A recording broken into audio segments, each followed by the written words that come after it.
We remain steadfast in our commitment in delivering local news that matters. Stories that inspire. Enriching the lives of Filipinos in the Philippines and across the globe. This is your GMA Regional TV. Buong puso para sa Pilipino. Mga balitang angay at angan sa One Mindanao. Pagbantay sa mga pantalan sa Samal Island, gipahugtan aron dili masudlan sa African Swine Fever o ASF. Extreme amount of rainfall na sinati sa Zamboanga City, sunod lang sa usa ka adlaw, hinungdan sa grabeng pagbaha. Daghang establisimento sa Marilug District, Davao City, walay environmental compliance certificate sumala sa DNR 11.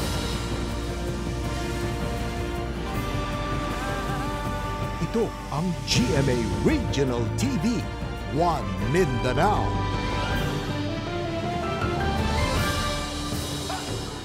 Mayong hapon, Mindanao. Kini ang GMA Regional TV, One Mindanao. Hatod na mo ang pinakadagog pinakahuling balita sa Mindanao. Ako si Sara Hilomen Velasco. Live gikan dinhi sa GMA Davao Complex. Cyril Chavez, live gikan dinhi sa GMA Cagayan de Oro Station. Efren Mamak live desde aquí na GMA Zamboanga Station. Karon nakatala og kaso sa African Swine Fever o ASF ang Cotabato Province. Mas gipahugtan sa Samal Island ang ilang checkpoint aron dili makasulod sa isla ang maong sakit. Dugang detalye sa live report ni Kent Abrigana. Kent?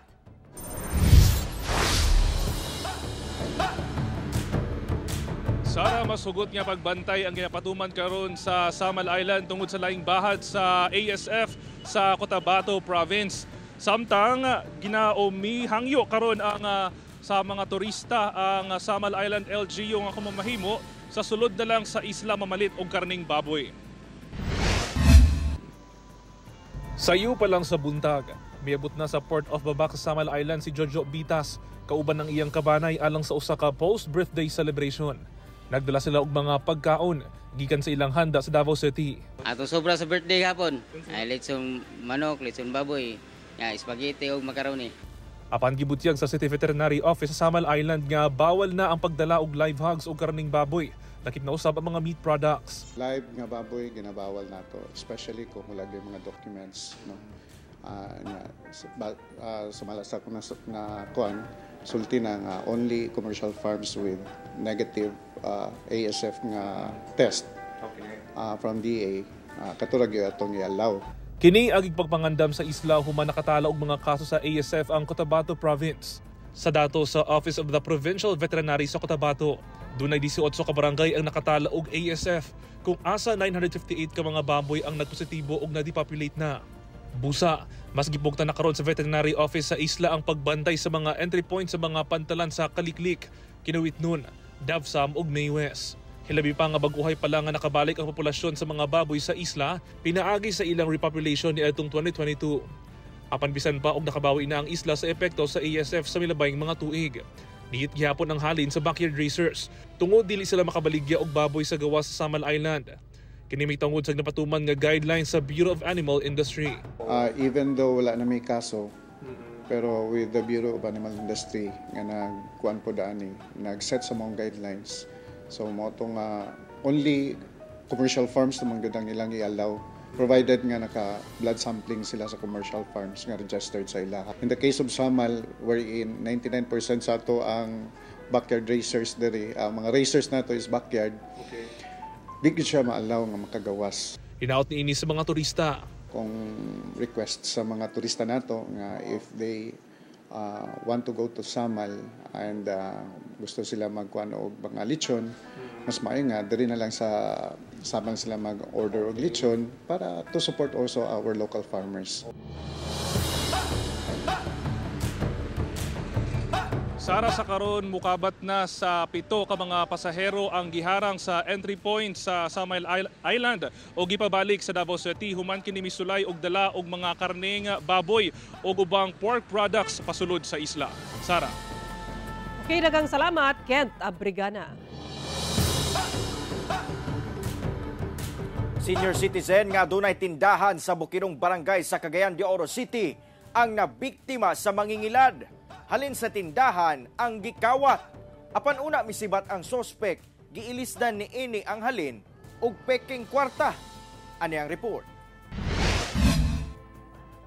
Emosyonal nga miatubang sa GMA Regional TV 1 Mindanao si Lola Juanita Centro samtang gisaysay ang nahitabo nga daw pagpanulis ug pagpangilad sa atubangan niya. Saysay ni Lola Nita nga niadtong adlang Lunes pasado alas 5 sa hapon sa ilang panimalay kung asa anaasab ang iyang tindahan sa barangay Mambuaya. Miduol kaniya ang usa ka lalaking naka-helmet ug mibungat nga mopalit og tunga sa kaha nga sigarilyo. Dayon tunol sa 1,000 pesos isip bayad sa sigarilyo. Gilayon sab nga nagkuha og kambyo ang biktima sa iyang halin nga anaa sa isa ka cellophane. Diyang nakita sa sospek, gilayon niining gihablot ang cellophane o gikuha ang 4,000 pesos o gipulihan og peking 5,000 pesos. Dayon sibat. Ako nakadeklara nagig ko nga piki kay dahil ako galing ko daan siya. Gaana mi ang kwarta, aning ibalhin ba? Kung nga sir, ako bangig nan sir. Unsa ni man akong kwarta? Ngano ngin anak man ka, giana man nimo. Kaya nakita na ko ang gibalhin niya. Hilabihang kagool ni Lola, sanglit ang muna-muna ni ining paningkamot alang sa iyang galastuhon sa 40 days sa kamatayon sa iyang bana ang nahanaw. Ang amo pahimang na sa ilang magbantay sila. Magbantay sila, nga di sila maparehan ako nga mailad. Kaya nabray sa mga sila nga panukli, mapalit, anak ba? Ang insidente, gilayong nakaabot sa barangay, magdugang kini og mga CCTV aron masubay ang mga susamang krimen. Mabutangan nato dili lang kay andiri mismo sa dulo sa barangay kundi dili ang katong nay mga kasityuhan nga medyo layo diri sa sentro nga para pod manatay pa di mamonitor nato mismo permi ang kanang area din na monitoring di sa barangay para gyud makatutok anang mao nga mga area. Gikumpirma sab sa Lumbia Police Station nga peking 5,000 pesos ang kwarta nga gibilin sa suspect. Actually karon sir, through sa thorough investigation nato ug thorough follow up nato ato ang mga bystanders naday kuanday kanang piminti day tug adto ang katong suspect. Kauban si Jaybert Pairat sa kamera. Ako si Cyril Chavez para sa One Mindanao.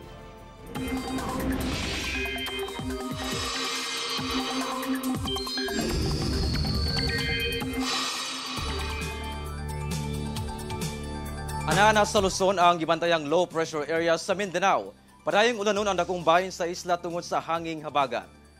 Ulahing nasiplatan ang LPA sa baybayon sa pinamalay na Oriental Mindoro kaganinang buntag. Sumala sa pag-asa muli o kini padulong sa northwest o posibleng muagi sa southern Luzon hangtod makagawas sa West Philippine Sea. Samtang padayong makaapekto sa nasod ang southwest monsoon o hanging habagat. Base sa datos sa Metro Weather, ulanon ang Sulu Archipelago, Zamboanga Peninsula, Northern Mindanao, Barm, Caraga ug Davao Region. Dunay kusog nga mga pag-ulan busa mag-igmat sa mga posibleng pagbaha o landslide. Wala pa gani na agian ang dalan apan nahanaw na ang pipila ka bakal nga railing sa Davao City Coastal Road nga sakop sa Barangay 76A Davao City. Human matud pa gipangkawat. Ani report ni Argil Relator. Nindot unta tan-awon ang disenyo sa railings nga bakal sa tulay sa Coastal Road nga sakop sa Barangay 76-A Davao City. Apan ang kadaot, pipila na lang ang nahibilin, human nahanaw na ang railings.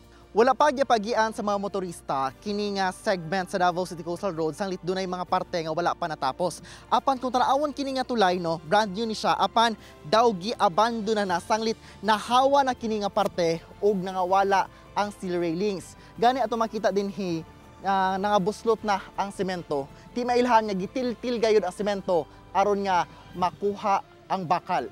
Lakip ang parte sa bakal nga perimeter fence nahanaw na sab. Sa unahan, makita sab ang abo gikan sa gisunog nga gipangkawat matud pa nga electrical wires sa mga poste sa suga sa lugar aron makuha ang bronze. Sumala sa DPWH 11, gireport na nila ang maong mga kaso sa pagpangawat ngadto sa kapulisan o sa mismong barangay.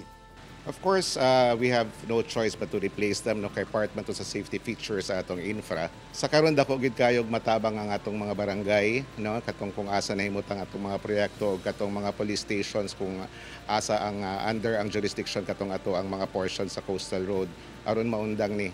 Naman ato ang kapulisan diha, sir, taas magud kayo ng coastal road.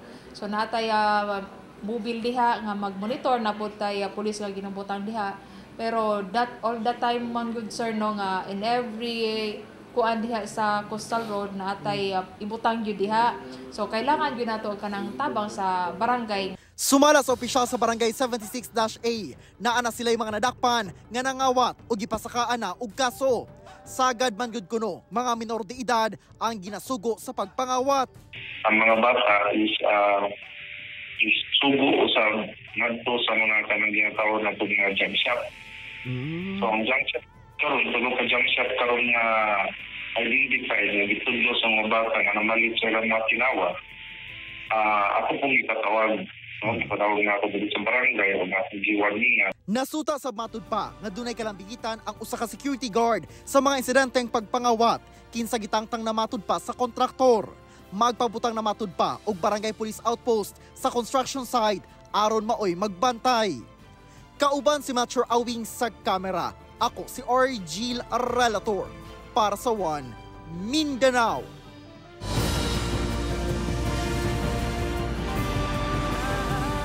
Ito ang GMA Regional TV, One Mindanao.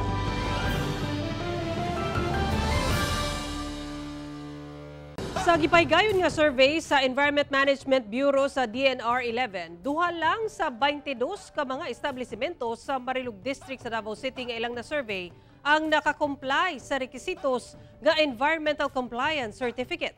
Atong saro ng detalye na ini pinagi ni Argil Relator live. Argil.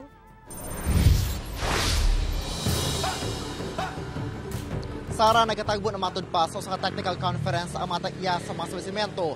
Ingon naman taga DNR-EMB aron nga may sugutan ang pag-comply sa mga rekisitos. Apan ang problema kay wala matod pa nakatukod ang mga struktura sa gikonsidera nga tourism zone.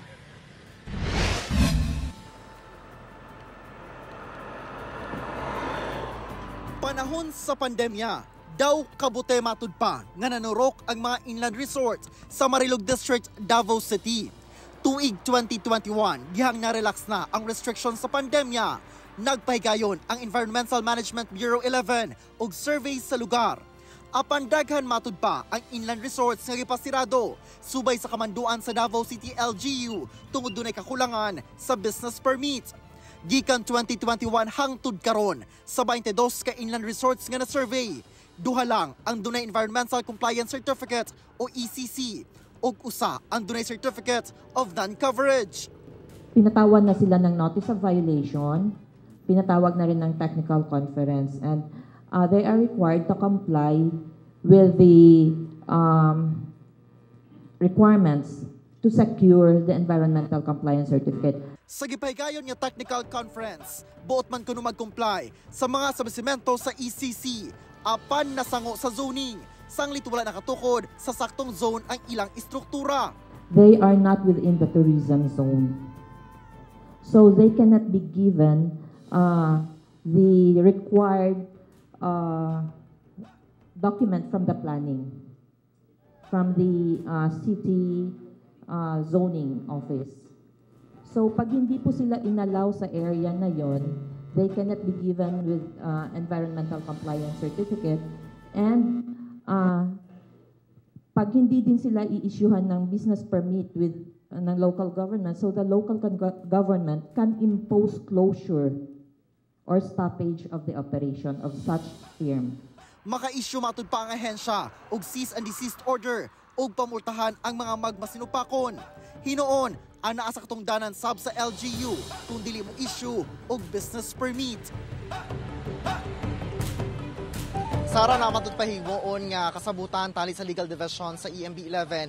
Ingon man ang matagya sa mga establishmento aron nga mahisgutan ang kung kanus alang sila taman hatagan og panahon nga maka-comply sa mga rekisitos. Samtang sa karon palayon matud pa ang ginahimo nga inventory ug survey sa maong ahensya sa mga establishmento sa Marilug District.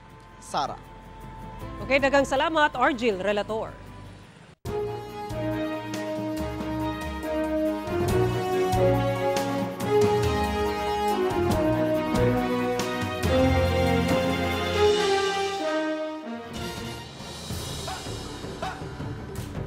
Usa sa gihatagan o gibugaton sa Administrasyong Marcos ang makahatag og paigong trabaho alang sa mga Pilipino. Apan, nakabot kaha niya ang iyang saad nga maayong oportunidad sa trabaho alang sa tanan? Ani ang report ni Chris Sadapitan. Gihatagan sab og gibugaton ni President Ferdinand Marcos Jr. ang paghatag og maayong oportunidad sa trabaho sa matag Pilipino atol sa iyang ikaduhang State of the Nation address sa milabayng tuig. Apan human ang usa ka tuig, tuod ba nga nakaangkon og maayong oportunidad sa trabaho ang mga Pilipino ilabi na sa Zamboanga Peninsula? Meron naman po silang binibigay na kahit konting lang trabaho, at least meron na tayong pang-araw-araw. Kahit pa paano, pero hindi kulang pa. Ayusin pa yung pamamalakad. Sa tala sa Department of Labor and Employment Region 9 niadtong Abril 2023, anaa sa 2.8% ang unemployment rate sa rehiyon, apan karong Abril 2024, anaa na lang sa 2.3% ang unemployment rate sa rehiyon o anaa sa 36,000 ka individual ang wala pay trabaho hangtod karon. Apan sumala sa ahensya, maayong balita kini tungod ubos ang unemployment rate sa rehiyon kung itandi sa ubang rehiyon sa nasud. Di lang sa laing region, sana maskin i-compare nato sa national, siguro na sayra nato nga from 3.9 to 4.0%, mayon ana ang atong national unemployment rate, no. Maayo ang atong employment situation in Zamboanga Peninsula region. Dugang pa sa ahensya ang pag-ubos sa unemployment rate sa rehiyon tungod sa daghang mga bag-ong negosyo nga nagaabli, lakip ang pag-lift sa closed fishing season. Dunasay job fairs, livelihood assistance ug tupad program sa ahensya. Apan aminado ang DOLE nga daghan pa ang angay nga buhaton aron mas mahatagan pa og maayong oportunidad sa trabaho ang mga Pilipino dili lang sulod sa nasud apan bisan na gawas sa nasud. Ilabi pa nga kada tuig adunay fresh graduates nga nagapangita sab og maayong trabaho. Usa jud diha no para mahatagan yo nato og assistance, no. Especially the graduates, no, from school to work transition. Usa diha ang reskilling and upskilling of individuals or persons, no, nga mo join sa ating labor force. Of course, this is in partnership with the Technical Education and Skills Development Authority, an attached agency of the Department of Labor and Employment. So usa diha no ang upskilling and reskilling, and of course tan-awon nato ang job skills mismatch. Diin kinahanglan jud evaluate, no, ang pangandoy ka na sa matag individual nga matagamtaman ang maanindot nga kinabuhi. Apan makabot lamang ka na kung aduna sab nga maayong oportunidad ang gapaabot kanila. Unsa na sab kaha ang lakang sa gobyerno aron maangkon kini sa katawhan. Ako si Chris Sadapitan para sa One Mindanao. Gibutyag sa Pag-asa sa Zamboanga nga usa ka bulan ang gidaghanon sa ulan nga mibundak sa syudad sulod lang sa usa ka adlaw ni adtong July 12 nga nahimong hinungdan sa halapad nga pagbaha sa syudad. Samtang pagpatuman sa bag-ong state of calamity sa syudad, wala gidayon sa LGU. Ano ang report? Sa rainfall monitoring sa Pag-asa sa Zamboanga City niadtong July 12, migula nga miabot sa 170.2 mm ang amount of rainfall sa syudad sulod lang sa 24 oras. Kini human nakasinati og pag-ulan ng syudad epekto sa southwest monsoon. Sumala sa Pag-asa, usa kini ka extreme condition, sanglit milapas kini sa 150.3 mm nga normal rainfall amount sa tibok bulan lang dapat sa July. Busa, grabe kuno ang nasinating pagbaha nga miabot sa 32 ka mga barangay ang apektado base sa tala sa ZZDRRMO. So kung imagine natin to, in 24 hours, we already received the amount of rainfall na katumba sa isang buwan at higit pa. That's why bumaha talaga. And in addition, when I look at the climatological extreme, ang pinakahuling nangyari sa month of July alone lamang na mataas amount of rainfall, umabot ng 140.4 nung year July 9, 1940. Gipaklaro sa Pag-asa nga ang maong pag-ulan dili pa kuno sinugdanan sa La Nina. Doon na kuno'y tsansa nga mas mutaas pa ang rainfall amount sa mga musunod na mga bulan, ilabi na kung La Nina na. This is not yet the onset of the La Nina event or phenomena. Kaya we may anticipate or we may expect na possible na mas malaki pa mangyari na rainfall. Especially for the normal distribution ng rainfall amount natin for the whole year, ang pinakamataas is usually on the month of October. At hindi pa natin nabutan October, July pa lang tayo. So may probability na pwedeng tumaas pa lalo. Samtang wala gidayon sa Zamboanga City LGU ang subling pagpatuman sa state of calamity gumikan sa nasinating pagbaha. Matod sa ZZDRRMO, paigo pa ang resources sa LGU sa disaster response. We have prepared ka 70% ng kompleto yakel. So sa bato na akin na food item, chinya kita. Chinya pa coming. Worst comes to worst, inisita tita, then we can just reconvene. Kahinumduman nga unom ang namatay sa syudad atol sa grabing pagbaha nga nakaapekto sa kapin 5,000 ka magbanay. Samtang sa Maguindanao del Sur, miabot na sa kapin 48 million pesos ang kantidad sa nadanyo sa Maguindanao del Sur tungod sa halapad nga pagbaha. Lakip niini ang high value crops. Padayon sab ang pagmonitor sa health workers sa matag evacuation center kay dunay mga nagkasakit sama sa ubo ug sipon. Kini ilabi pa nga nagdasok ang mga mibakwit atol sa pagbaha. Gani sa public market sa Pagalungan nga gihimong evacuation center, anana sa kapin 800 ka magbanay ang temporaryong nagpuyo. Meron mga chipo ubon ng ating mga kababayan doon kasi given nga na yung condition sa evacuation center ay hindi ideal kumbaga ba kasi medyo madaming tao, masakit at siksikan, pero nandoon naman din yung ating mga medical teams na naka-antabang sa kanila. Padayon sab ang pagpanghatag sa PDRRMO o ginabang og pagdawat sa mga buot magdonar. Kauban si Sim Romero ug Gary Balantay sa kamera. Ako si Efren Mamak para sa One Mindanao.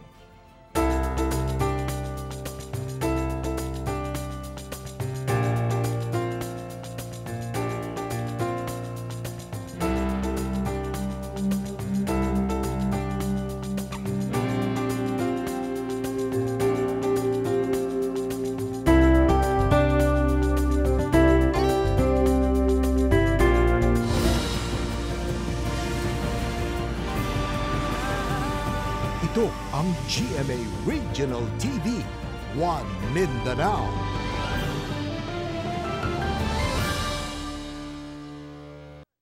Usa ka 16 anyos nga babae nga nakikita sa iyang uyab sa Makilala, Cotabato ang patay human nakasinati og grabing bleeding.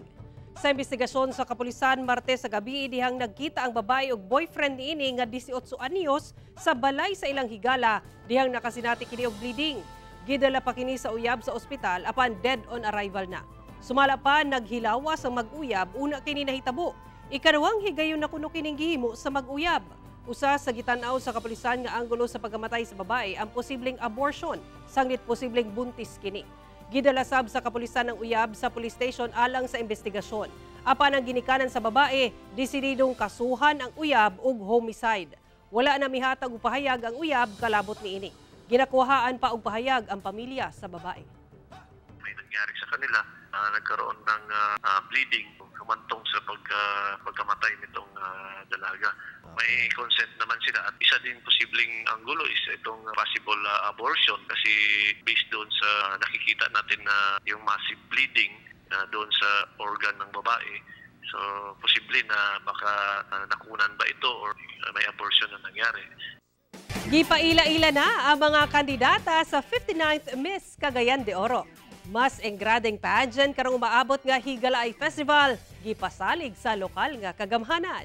Ani report.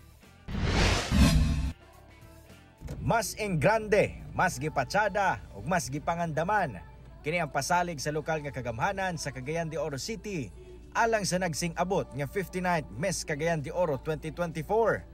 Matod ni Councilor J. Roa Pascual, Committee Chair on Tourism sa City Council, nga taas ang ilang pagpangandam karong tuiga nga gilaumang mo resulta sa mas patsadang beauty pageant. Actually sa mga previous nga BCDO, 12, 14 lang kabo candidates, but this time we chose na mas daganan para mas dagan mag-represent sa ilang mga barangay, and before naay tagduha ka barangay ang ilang gikuan. So karon isa lang gyud ka barangay. Ning bag-o lang gipaila-ila na sa LGU ang 20 ka mga kandidata sa Miss Cagayan de Oro 2024. Ubay-ubay ang mga napiling kandidata karon tuiga kung asa matag usa kanila ang mirepresenta sa ilang kaugalingong barangay. August 10 actually is the pre-pageant sa to ang Miss Cagayan de Oro candidates. It will be their swimsuit and gown competition on August 10 and August 24 at the Atrium para sa to ang coronation night. Ang Miss Cagayan de Oro 2024 Subay gyapon sa kasaulugan sa Higalaya Festival sunod bulan. Kauban si Roland Cañas sa kamera. Ako si Cyril Chavez para sa One Mindanao. Padayon lang sa paghulog sa inyong entries alang sa Kapuso Cash Siyahan Panalo sa Cagayan de Oro City. Ihulog kini sa GMA Regional TV Station sa Cagayan de Oro o sa mga pili nga local supermarkets, groceries sa participating locations aron makadaog og dagkong papremyo alang sa Kapuso Cash Siyahan Panalo. Mulungtad kini hangtod August 16, 2024. Bisitahin lang ang official Facebook pages sa GMA Promos, GMA Regional TV, Super Radio DZBB o Barangay LS para sa kumpletong listahan sa Dropbox locations. Pero mga kapuso, magbantay sa fake news, fake Facebook accounts or scam texts. Tutok lang sa GMA o bisitahin ang official Facebook page www.facebook.com/GMA Promos sa GMA Promos alang sa complete mechanics ug announcements.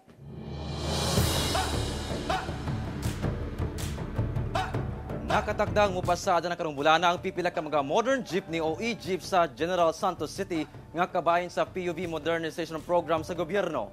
Ano ang report ni Justo ni Humamil? Gi-turnover na ang 5 ka mga bagong unit sa modern jeepney o e-jeep ngadto sa Lado Transco o Lagaw Drivers Operators Transport Cooperative sa General Santos City nga kabahin sa PUV Modernization Program sa gobyerno. Kinialang sa eco-friendly nga transportasyon gada kung tabang matud pa nga maminusan ang polusyon. Modernize apan wala gihapon nawala ang itsura sa traditional nga jeepney sa atubangan nga bahin niini. Kaya maka-operate sulod sa 170 kilometers sa kaadlaw ang maong unit. But so far mo ni ang pinaka-latest technology. Una, sa word nga modern, so bag-o gid siya, then ikaduha, we're using electric powered vehicle. So wala siya aso, limpyo siya, komportable. At the same time, medyo upgraded ni nga electric jeep compare sa among existing. Kining mga bagong unit karon sa modern jeepney o e-jeep, fully air-conditioned na kini. O gawas ni ana, doon na sab kini mga CCTV din sa sulod alang sa seguridad sa mga pasahero. Ug aron sab ma-monitor kung dunay mga aksidente nga mahitabo, ingon man ang mga behavior sa mga driver. Doon ay CCTV, GPS, tracking device, ang AFCS Automated Fare Collection System to be installed pa. But part na siya sa accessories na kinahanglan sa modern jeep. Doon ay aksidente, pwede ka retrieve, and even our drivers nga behavior sa driving, kanang way klaro nga pag dili sakto nga pag-remit sa collection, ma-check po nato diha. Ana sa 21 ka pasahero ang kapasidad niini. Ang maong mga e-jeep nakatakda ng mupasada sa syudad karong bulana. Hinuon walay kalahian sa pamiliti niini nga naagi hapon sa 15 pesos sa first 4 kilometers, subay sa taripa nga gipatuman sa syudad. 21 passengers. Plus standing na siya. Under the modernization, pwede magtindog sa sulod. 10 lang, 10 per vehicle. Ana sa 2.8 million pesos ang kantidad sa matag-usan niini. Gilauman pasab ang dugang 20 pa ka mga unit sa e-jeep nga mopasada sa syudad. Kauban si Bong Vicencio sa kamera. Ako si Jess Tony Humamil para sa One Mindanao. O kanto ang mga ulahing balita sa Mindanao karong adlaw. Mamahimo ninyo kining makita pag-usab pinagi sa pagbisita sa official website sa GMA Regional TV o bisita ang official YouTube channel o i-click ang subscribe button para sa pinakaulahing balita. Muchísimas gracias sa mga kapuso sa Mindanao nga nagalantaw kanamo ug sa mga kapuso abroad. Padayon lang sa pagtutok sa mga lokal nga balita matag adlaw tungod sa GMA Regional TV, Local News Matters. Kami ang GMA Regional TV 1 Mindanao, tibok pwersa para sa mas dakong misyon ug mas halapad nga pagserbisyo sa nasod.